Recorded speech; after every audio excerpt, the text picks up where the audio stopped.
Aquí estamos en un buen ambiente, en una situación pues idónea para hablar de cosas que pueden interesarles a ustedes.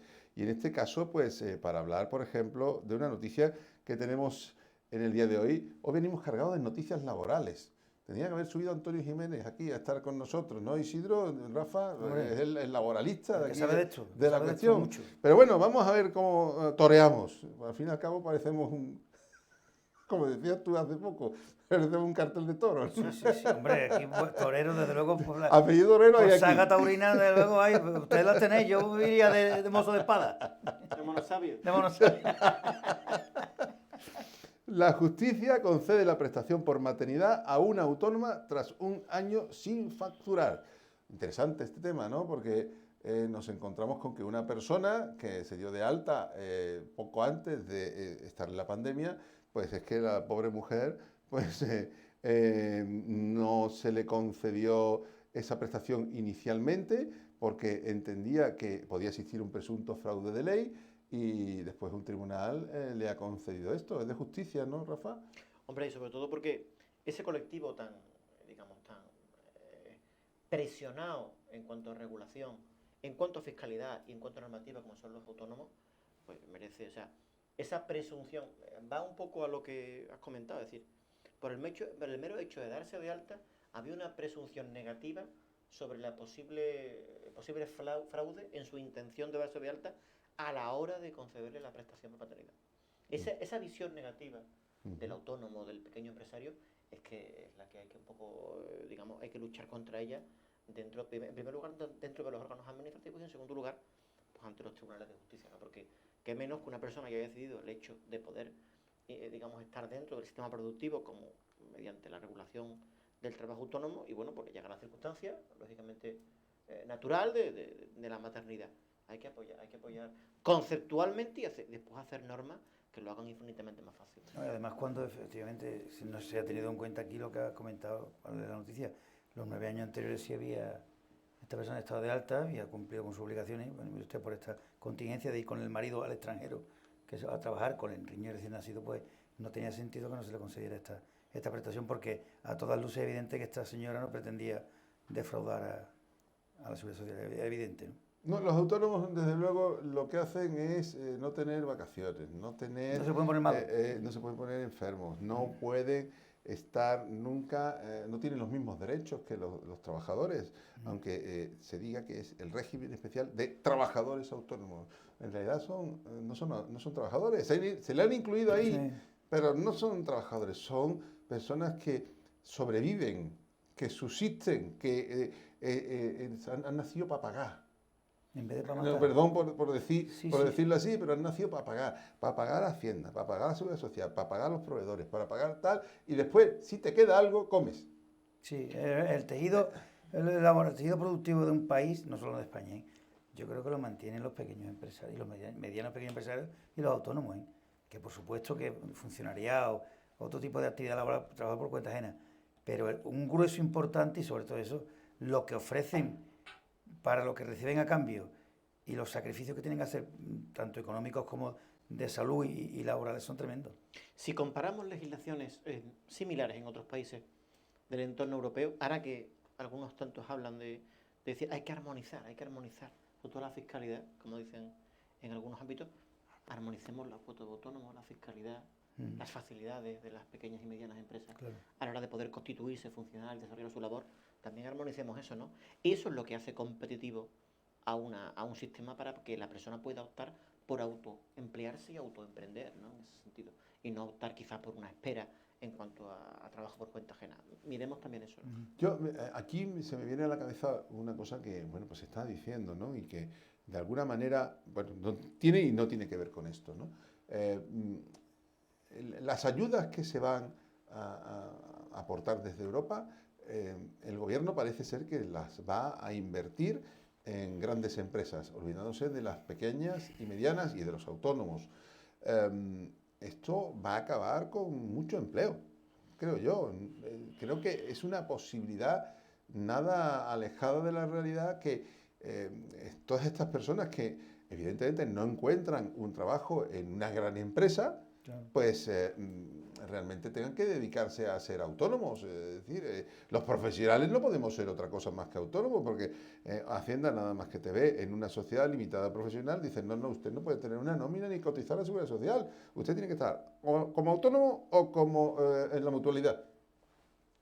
Esa es la cuestión. Después, oye usted está trabajando para una empresa, digo, si eres socio de una Sí. sociedad limitada profesional, de abogados, si está trabajando para esa empresa, entonces sí puede ser en una relación laboral especial que tampoco se entiende mucho. Tampoco. Porque la relación laboral especial de un profesional que en realidad pues, está haciendo su trabajo, que en ocasiones tiene que hacerlo, incluso porque tiene un juicio el lunes, tiene que hacerlo el domingo. Sí que un profesional no tiene horas para hacer eso, ¿no? Me he salido un poco del tema, No, pero pero está conectado. está relacionado con los trabajadores autónomos y con la situación que creo que se nos va a venir encima porque lo vamos a tener muy difícil. La brecha va a ser mucho mayor, claro, lógicamente. Hablábamos de este colectivo enorme, numerosísimo, no solamente como comentaba Rafa en España, sino en toda la Unión Europea, en el mundo, en nuestro entorno, pues efectivamente cuanto menos facilidades se le den, y ya no digo de poder auto mantenerse, sino de crear unos mínimos puestos de trabajo. Las pequeñas empresas de 2 y 3 trabajadores, que son centenares, son miles, pues muchas de ellas se van al garete y a ver cómo se reubican estas, porque además para volver a emprender otra actividad, si vengo de la situación que vengo, ¿dónde me ubico? ¿No? Y el que es empresario y el que es emprendedor, eso lo lleva en la sangre. Y ese quiere, aunque sea en otra actividad, reinventarse, esa palabra que está ahora tan de moda, es que las autoridades no dejan que se reinvente la gente, ni le dan facilidades para con un simple, mire usted, aquí tengo yo usted mi DNI electrónico. ¿Qué necesito para constituir una empresa? Pues mire usted, espérese, deme el carnet y en 10 minutos tiene toda la documentación en regla. Por ejemplo. Pero quizás algunas veces hemos comentado aquí en este mismo programa que la regulación laboral que tiene que proteger la relación laboral existente entre el empleador y el trabajador, muchas veces por su herencia decimonónica, incluso del siglo XX, pues no ha dado el salto ni ha ofrecido las alternativas para poder acoger estas nuevas modalidades de trabajo. Pongo un ejemplo, ¿quién vigila, quién regula, quién supervisa la optimización del teletrabajo, por ejemplo? Ahora que este año hay muchas personas que sí o sí, circunstancias personales o decisiones de la empresa, han tenido que teletrabajar, como se dice ahora, que es trabajar en casa con medios telemáticos. Eso no está previsto pues lo mismo que igual pasa con el autoempleo y el autónomo, ¿no? Decía, oye, que tiene esa ventaja o esa circunstancia de decir, puede autoorganizarse, aunque sea para presentar escritos en sábado o en domingo, si lo deja, como dice la Audiencia Provincial de Zaragoza, que es un tema aquí recurrente, un clásico aquí, pero también tiene la necesidad de tener un sistema, no digo más flexible que también, sino dar alternativas. Si hubiera, ya digo, si hubiera una, digamos, traslación de algunos sistemas de organización legal del trabajo autónomo en otros países europeos, nos encontraríamos muchas sorpresas. Tanto eso como de la pequeña sociedad limitada o la pequeña sociedad profesional, que lo que intenta es dar salida a modalidades de trabajo que no son necesariamente de esfuerzo físico, que es para los que nace la protección laboral a principios del siglo XX, la minería, la agricultura, actividades extractivas realmente muchas veces penosas y físicamente exigentes, y actividades puramente especulativas, intelectuales o de servicio, como las que se dan normalmente ya y en su gran mayoría en esta sociedad. La verdad es que el tema del trabajo autónomo es algo que entiendo que la Unión Europea debe armonizar, debe de colocar en buena disposición y en buena situación, no solo ocuparse de las grandes corporaciones, que evidentemente tienen un peso específico en la economía, pero también los trabajadores autónomos la tienen, porque es como, yo siempre tengo una frase, más vale un poco de muchos que un mucho de unos pocos. Claro. Realmente esa contribución que se realiza por todas esas personas que producen, no lo olvidemos, porque tú has señalado algunos sectores en los que la producción depende secundariamente de una aportación externa. El autónomo produce, el autónomo genera ingresos. ¿Cómo los genera? Pues los genera aportando los impuestos que se están cobrando en su venta, por ejemplo, con el IVA, en su declaración de la renta o en su declaración del impuesto de sociedades. Entonces, esa aportación genera que los ingresos y los presupuestos generales del Estado sean mayores y no tengan que acudirse tanto a la deuda pública. Seguimos. Una segunda noticia que tiene que ver precisamente con el teletrabajo. Rafa, parece que te habías leído esto. Es accidente laboral el infarto de un comercial durante el teletrabajo en casa. Es decir, lógicamente esa persona estaba teletrabajando y tenía pues una situación en la que su actividad no fuera preponderante, pero se produjo durante la jornada de trabajo y por tanto es laboral. La jurisprudencia es unánime a la hora de declarar la operatividad de la presunción de laboralidad en contingencias causadas por síndromes vasculares. Si se quiere destruir la presunción de laboralidad, se debe acreditar la ruptura del nexo causal, por ejemplo, probando que el fallecimiento deriva de la enfermedad que, por su propia naturaleza, descarta o excluye la acción de trabajo como factor determinante de ese desencadenante. Claro.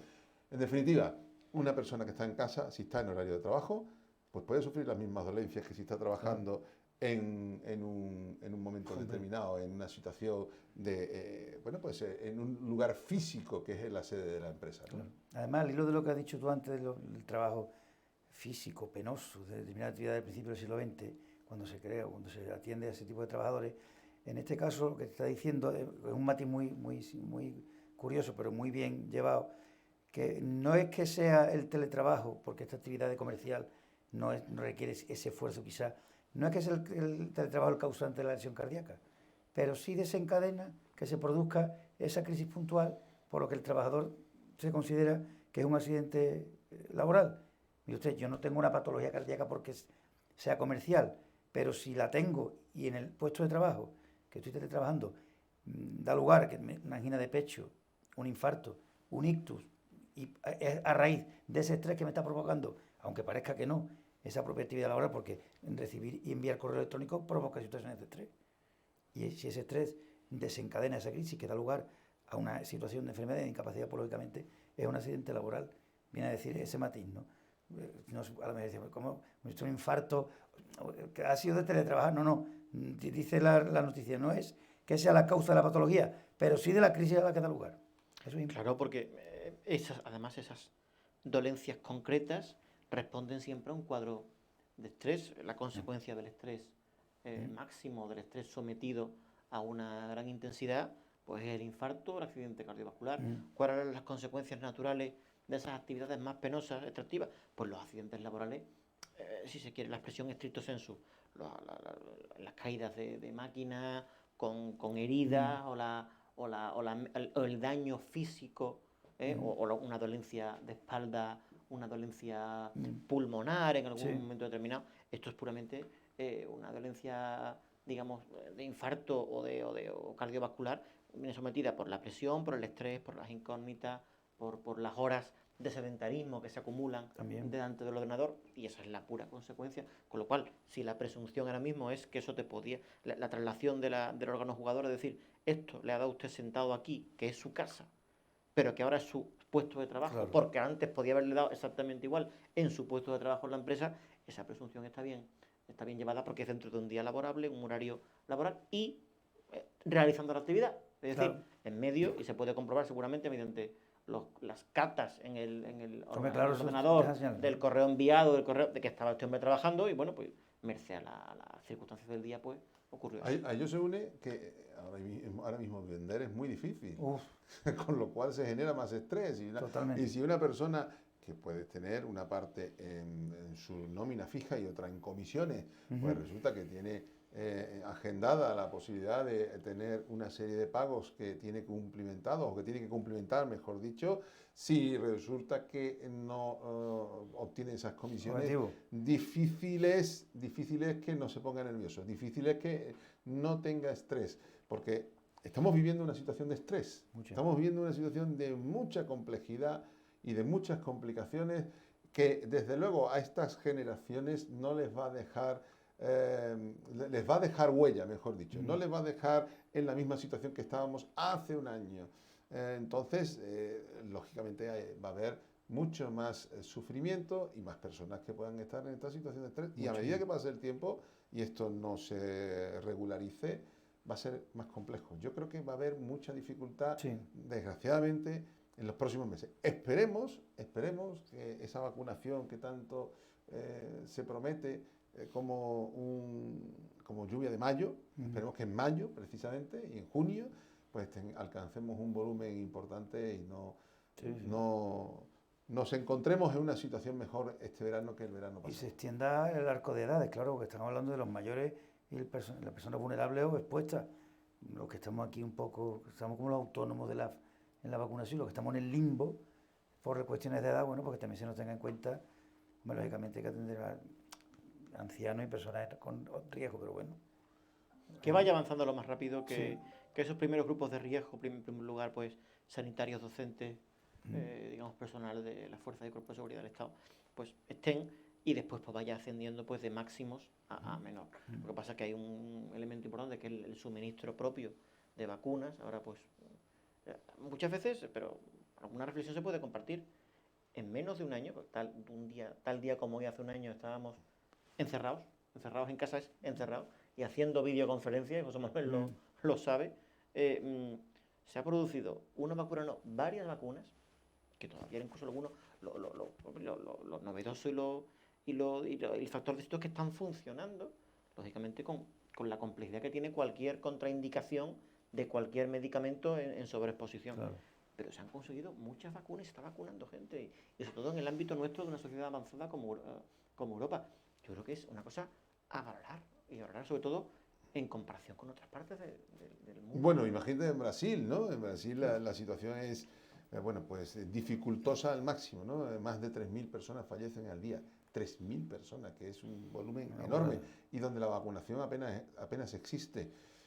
Y es comparable, fijémonos en África. Sí, efectivamente. Porque ya es otro plano no comparable. Brasil es comparable en algún factor. Fijémonos en África. ¿Quién se acuerda de esas grandes masas de población? Por favor. Realmente desconocemos el número de personas que pueden estar falleciendo en aquella zona del mundo, ¿no? Porque no tenemos constancia real, ni creo que tengan constancia real, ni tan siquiera de la población Claro. que hay, que está, bueno, pues habitando en cada país, ¿no? Entonces, por otro lado, tenemos el ejemplo de Israel, ¿no? Donde hace unos días pues se liberaba ya de llevar mascarilla en público, ¿no? Porque más del 50% de la población está vacunada. Pero claro, eso fue desde el minuto uno, vacunación, vacunación, vacunación, vacunación, y además también pruebas. O sea, no se podían permitir el lujo, por su situación geopolítica, de estar en una situación de debilidad, ¿no? Está claro. Y bueno, pues se pusieron en marcha, hicieron un plan estratégico en todo el país y soluciona tanto. En Europa, desde luego, no somos ni los mejores ni los peores, porque hay otros estados donde están en la misma situación que nosotros. Pongamos Alemania, pongamos Francia, es decir, estamos hablando de situaciones en las cuales el nivel de vacunación es parejo. Y entre comunidades mismas, muchas veces Andalucía puede estar a la cabeza en contagio, otras veces pues está en una situación pues más relajada. Oscila en razón de muchas circunstancias, las famosas olas, las famosas cepas y las circunstancias concretas. Oye, voy a meter una noticia que yo creo que tiene importancia, la meto que no estaba. Esto que se nos ha venido encima en unos días de la Superliga de fútbol. A ver, estamos hablando de términos que yo creo que son importantes porque, por ejemplo, la Liga de Fútbol Profesional daba un valor que su facturación supone el 1,24 del PIB nacional, ¿de acuerdo? Y que además tiene a 200.000 personas empleadas. Y ahora llega la Liga de Fútbol Profesional, la española, la Liga, la que, bueno, pues la Federación Española de Fútbol, pues tiene como principal competición. Y después llega estos señores que se han inventado este cuento y proponen una cosa que, bueno, porque como no tienen capacidad económica para seguir en lo faraónico, pues quieren montar algo de esto, pero en detrimento de la igualdad y de la ley en sí. Esto es un separatismo en el fútbol, por decirlo de alguna manera. Esto es, la ley está aquí y yo me la salto. ¿Por qué? Porque a mí me interesa económicamente irme por otro lado. ¿Qué os parece esto? Porque la verdad, no somos expertos, por lo menos yo no soy experto en derecho deportivo, pero sí que creo que es un tema de actualidad y que creo que, bueno, pues en este caso, tanto a nivel nacional, porque la Real Federación Española de Fútbol es bueno, es un ente que está dentro de la administración pública, es un ente público y que realmente pues, tiene dotación presupuestaria a partir del Estado y que se nutre de otros fondos también, pero que a partir del Estado. Y estamos en una situación en la que 3 equipos, 3 clubs, 2 de ellos que no son sociedades anónimas deportivas, pues se dedican a dejar tirados a los demás. ¿Cómo lo veis? Hombre, a mí que me diga el promotor de todo esto, que es el Real Madrid en la cabeza de su presidente, que esto se hace por el bien del fútbol y por salvar el fútbol, eso no se lo cree nadie. Yo creo que no se lo cree ni él. Lo que pasa es que, lógicamente, estamos hablando de... Tebas dice que se dejan de ingresar 1.700 millones de euros si se va a este sistema, pues detrayendo eso, lo que estos clubes que han montado este negocio, porque esto no es fútbol, esto es un negocio, van a ingresar, en el caso de que efectivamente se lleve a término esta situación, pues lógicamente no es que sea insolidario, es que va a encontrar no el deporte, sino los aficionados. Los aficionados ingleses se han pronunciado. El Boris Johnson incluso en Francia, en Inglaterra o en Reino Unido, Macron en Francia, se han manifestado diciendo que bueno que a esto hay que ponerle coto, bien paré, porque efectivamente afecta a un estrato social amplísimo. ¿Cuántos millones de aficionados hay en la Unión Europea? No hay a nivel mundial, porque quizá un chino que sí, que a las 3 de la tarde le ponen un partido maravilloso entre un equipo inglés muy conocido y un español, pues bien le pueda, pero en el fondo le da igual. Pero el aficionado de a pie, lo hablamos el otro día, ayer cuando sale la noticia, mire usted, a una persona que lo comentábamos esta mañana o ayer, un aficionado de un pueblo, de un pueblecito, que está ansioso porque la Copa del Rey le llegue el sorteo y le toque uno de los clubes importantes de España. De buena a primera le corta aquello. ¿Qué interés tiene para un aficionado de un pueblecito de Cuenca? Salvo que sea muy de un equipo de estos que organiza el tema este, que le importa un partido entre el Manchester United y el Liverpool en prime time. Si yo lo que quiero ver es al equipo de mi pueblo o de mi ciudad compitiendo, y muchas veces, que lo hemos visto en la última Copa del Rey, mojándole la oreja a los equipos grandes. Y a la gente con la ilusión, no solamente la gente adulta, los niños ansiosos de que vengan sus ídolos a sus pueblos y verlo a base del autocar y pedirle el autógrafo y perseguirlo por el coche y hacerse una foto. Es que no han mirado absolutamente por nada de eso. Sí. Hombre, avalo un poco el espíritu de la intervención y bueno, me permito discrepar, es decir, me permito discrepar sanamente, ¿no? Incluso lo comentaba yo anoche, porque son cosas tan epidérmicas, tan de flor de piel, que incluso en las mismas casas, ya que tienes ocasión de discutir o de cambiar ideas con gente, ¿no? Y vamos a ver, esto es un signo también de la pérdida de peso, si se quiere así un poco enfocar el asunto, de la sociedad donde vivimos, e intento explicarlo. Yo creo que esto es un trasunto de lo que pasa, por ejemplo, en Estados Unidos con la NBA. Que conozca la NBA, que el baloncesto allí es más preponderante por razones. Estados Unidos es un mercado de 300 millones de personas. Europa son 450. Más menos. La NBA es una liga más o menos como la que se plantea. No es una liga de ascenso, es una liga entre ciertos equipos con invitaciones en algunos aspectos. Claro, allí los enfrentamientos, digamos, relevantes, los que vivíamos un poco en la juventud, eran los Lakers contra los Celtics, los Utah con no sé qué, Miami, tal. Vale.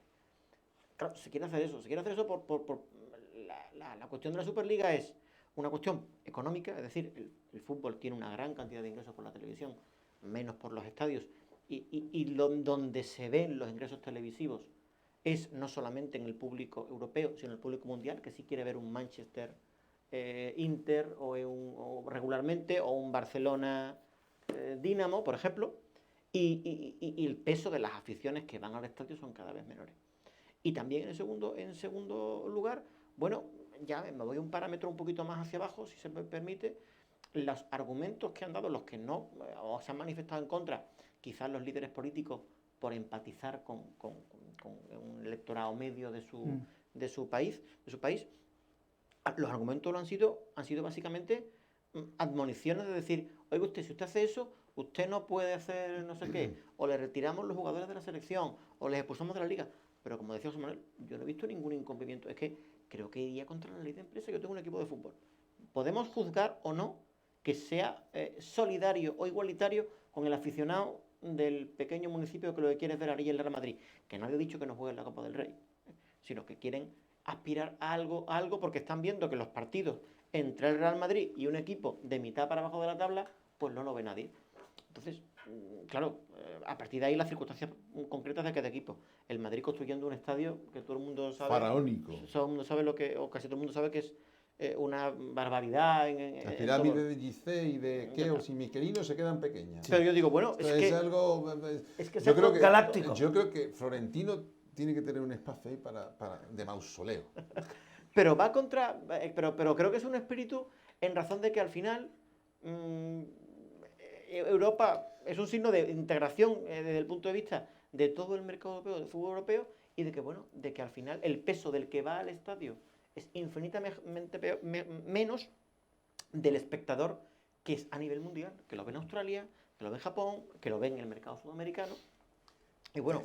Yo doy una opinión que creo que, bueno, pues intento sustentar un poco en bases legales, ¿no? Por decirlo de algún modo. Creo que esto acumula demasiado el poder económico en una serie de grupos o de sectores y realmente lo que hace es imposibilitar a muchos otros tener capacidad empresarial, ¿no? Son muchos más los que pueden disfrutar ahora de un poco, es decir, esto es como los autónomos, por decirlo de alguna manera.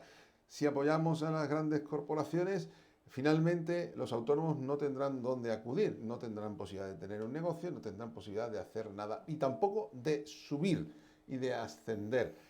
Y creo que la Unión Europea no permite esta situación, ni lo va a permitir, porque realmente creo que esto es una práctica que es muy contraria a las reglas que establece la propia Unión, donde se permite en un ámbito de condiciones de igualdad la libertad de empresa. Esto es cercenar sobre la base de lo que hasta ahora han obtenido en relación a organismos. La UEFA no es un organismo público, pero sí la Federación Española de Fútbol es un organismo público que le ha permitido asociarse a través de la Liga, pues ahora tener una liga superior y decir, voy a estar en todos los lados, pero con vosotros no voy a compartir nada, lo cual genera una situación, creo que, independientemente de los aficionados y del sentimiento, que es evidentemente evaluable, valorable y además es primigenio, quiero decir, sin los aficionados esto no sería nada igual. Y además de ello, pues tengo que decir una cosa, creo que a la juventud cada vez le interesa menos el fútbol. Con lo cual, si no generamos ambiente alrededor del fútbol, y eso no es una superliga, esto es una patada hacia adelante, yo creo que finalmente el fútbol tendrá que tener otro ámbito. Y lo que hay que hacer es, bajo mi punto de vista, equiparar más. Quiero decir, los topes salariales respetarlos, el fair play financiero respetarlo, que es lo que no hacen estos equipos, porque se han ido de madre, han tenido que utilizar recursos ajenos, trayendo a inversores extranjeros para salir de la situación en la que se encontraban y realmente perder la esencia de lo que era la competición. La han desequilibrado totalmente y la competición debe estar equilibrada. La NBA está equilibrada completamente. Claro. La NBA tiene unos topes salariales y tiene una serie de situaciones que permite a todos los equipos luchar en condiciones de igualdad. Desde el punto de vista en que cada año se hace un sorteo del draft, claro, donde te permiten coger al número 1 de cada año y tú puedes cambiarlo por 5 números 10 de los siguientes años. Como los cromos. Y claro, te permite ir formando un equipo, una franquicia que se llama, pero aquí no, aquí lo que se pretende es, yo soy yo y yo no voy a compartir contigo nada. O sea, claro, quiero decir, esto es una acumulación de poder en el que, bueno, sí, yo soy el Real Madrid, pero yo con el Tottenham voy a compartir los suscito porque a mí me ven mucho más que al Tottenham. No. Vamos a ver, es una opinión. No, yo creo que además que surgirían problemas entre ellos incluso. Como tú dices, porque el Madrid diría que yo voy a cobrar lo mismo que el Liverpool o que el Arsenal, que genera menos que yo, siendo yo el Real Madrid o siendo yo el Barcelona. Y además compararlo con la NBA en ese aspecto, como decía Rafa, es complicado, porque como tú has dicho, es que no tiene nada que ver. Van a admitir estos clubes topes salariales, no ya los clubes, los futbolistas, porque tú sabes que el Lakers puede tener a LeBron James y el del Barba lo puede tener Harden, ¿no? El Harden lo puede tener de Brooklyn. están repartidas las Ha estrellas. estado en Houston, ha estado en Miami, Claro, ha estado en Brooklyn. bueno, y LeBron ha pululado y ha sido un campeón con varios equipos. ¿Van a permitirse los futbolistas se van a adaptar a eso? Y el concepto de que agente libre restringido, y ahora yo no me compro mi pase. Quiero decir, a nivel normativo que hablamos, habría que cambiar absolutamente la normativa del fútbol europeo para adaptarla a esta nueva liga. Y no que lo que quieren ellos es adaptar la norma a ellos, no ellos a la norma. Pero que el mercado, es, digamos, o que la posibilidad en cuanto a las competiciones, siempre sea, va a ser en razón de la nueva realidad europea y que los enfrentamientos europeos en razón de las espectadores son mundiales, esa tendencia por lo menos marca la noticia o la iniciativa, esa tendencia, que después haya índices correctores, modificaciones normativas, adaptaciones legales, requisitos previos. Pero bueno, es el salto delante de decir lo mismo que un momento, conceptualmente la liga se disputa en una nación o un estado de la Unión Europea y no se disputa en una comunidad autónoma, ¿no? En ese sentido. Yo, a ver, entiendo la situación, pero esto es fruto de los repartos económicos. Es decir, la nueva Champions, el organismo federativo, en este caso, que es la UEFA, ha decidido que tenía unos repartos y que estos equipos necesitan, en 2 años, el equipo del Real Madrid ha perdido 400 millones de euros. Y no puede equilibrar el presupuesto. Pero bueno, lo que hay que hacer es ir poco a poco y no inflar, ¿no? Creo yo, porque esto es un inflado de la burbuja del fútbol que realmente, como la burbuja económica, probablemente en el 2006 pues explotó, y esto les explotará a aquellos ¿Y quién paga el contrato de Messi? Pero es que yo creo que independientemente de cualquier circunstancia, eso ha sido fruto de la inflación que se ha producido en el entorno del fútbol, una inflación absoluta. Es que es obsceno pagar 50 millones de euros al año, limpios.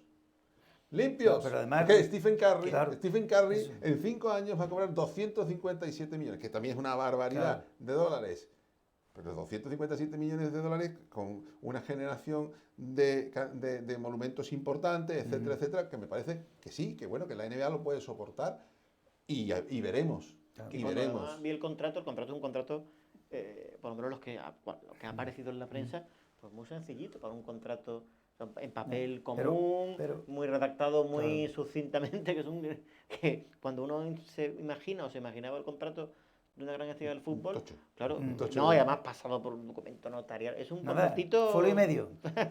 Eso lo han hecho sobre la marcha, porque no dieron marcha atrás los de la UEFA, y ya está, entonces, bueno... Pero ahora que dices tú de que quién cobraría, ¿cómo cobraría Messi? ¿Qué le paga a nosotros a Messi? Marc Gasol está cobrando 2,5 millones de dólares por jugar en Los Ángeles Lakers. Y venía de cobrar una pasta, 2,5 millones al año, que eso es nada. Que muchas quiere decir que el espíritu también del dinero de la NBA, pero también los jugadores de baloncesto quieren estar en equipos que ganen y quieren hacer cosas. Y aquí también había que concienciar al futbolista de que todo el mundo no puede ganar lo que va a decir. Y Messi a lo mejor no tiene que ganar tanto. Vaya usted a otro sitio a ganar a otro sitio. El concepto de ganar. Bueno, hay un equipo aquí de nuestra ciudad que lanza un comunicado que ha sido muy alabado diciendo, mire usted, que esto es el espíritu de esto. Que hay que ganar dinero, que eso está muy bien, las televisiones, pero esto es competir, esforzarse y ganar. Y luchar. Cultura de esfuerzo. Y después se le han unido otros equipos, ¿no? Quiero decir, bueno, algunos han tenido un detalle, que lo comentaba esta mañana, de cargarse, llevarse por delante a los tres grandes y inventarse la clasificación nueva, que a mí me ha parecido extraordinario. Lo digo de verdad. Sí, que es verdad. Sí, la verdad es que esto al final llegará a un acuerdo. Seguro. Son posiciones negociadoras. Claro, son posiciones de fuerza ahora y estoy seguro que no va a haber una ruptura absoluta porque se necesitan unos y otros, pero que también es cierto que la demolición jurídica tiene mucho que ver aquí. Aquí hay mucha tela que cortar porque las rupturas de este modo llevan muchos flecos. Y si no, que se lo digan los ingleses con el Brexit. No se van a arrepentir. La factura que conlleva eso.